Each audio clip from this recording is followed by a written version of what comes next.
প্রিয় সাংবাদিক বন্ধুগণ, আপনারা জানেন যে চলমান যে আন্দোলন সরকার পরিবর্তন ঘটল, এই আন্দোলন চলাকালে এই 18, 19, 20 এই 3 দিন আপনারা হেলিকপ্টার মুভমেন্ট দেখছেন ইয়ের মধ্যে বাংলাদেশে গণ আন্দোলনকে মোকাবেলা করার জন্য রাষ্ট্র বা সরকার ব্যবহার করে নাই। আমার কাছে যে তথ্য আছে, আমার রিটটা হলো অন্য বিষয়। আমি হিট করতে চাই বাংলাদেশের সংবিধানের ফান্ডামেন্টাল রাইট এবং বাংলাদেশ জাতিসংঘের যে একটা instrument, convention of the rights of the child, এটা আর্টিকেল 6-এ বাংলাদেশ সেখানে স্বাক্ষর করে আসছে যে প্রত্যেকটা শিশুর নিরাপত্তা তারা দিবে। বৃষ্টির দিনে আনন্দটা একটু বেশিই জমুক, আর আনন্দ আয়োজন মানেই চাষি সুগন্ধি চিনি গুঁড়া চাল। এই মায়ের কোলে, পড়ার টেবিলে, ছাদের উপরে, এই জানালা বন্ধ করতে গিয়া, হেলিকপ্টার দেখতে গিয়া তারা গুলিবিদ্ধ হয়েছে।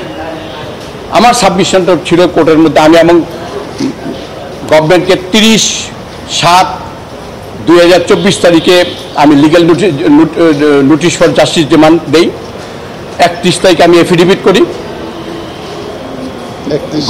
31শে জুলাই। গভর্নমেন্টকে কপি সার্ভ করি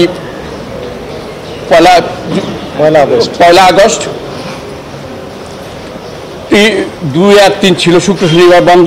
4 তারিখে এটা আমি একটা আদালতে আমি মেনশন করি।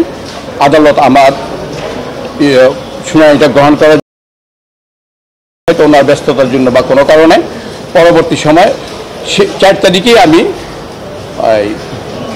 বিচারপতি জনাব শেখ হাসান আরিফ, আমার মূল সাবমিশনটা হলো যে মায়ের কোলে, ঘরের ভিতরে, ছাদের মধ্যে, বাড়িতে থাকা অবস্থায়, বাড়ি পেরিফেরিতে থাকা অবস্থায় এই শিশু সন্তানরা গুলিবিদ্ধ হলো কিভাবে, এইটার একটা 3 সদস্য বিশিষ্ট জুডিশিয়াল ইনকোয়ারি কমিটি করতে হবে অ্যাট শার্প, উইদাউট ডিলে।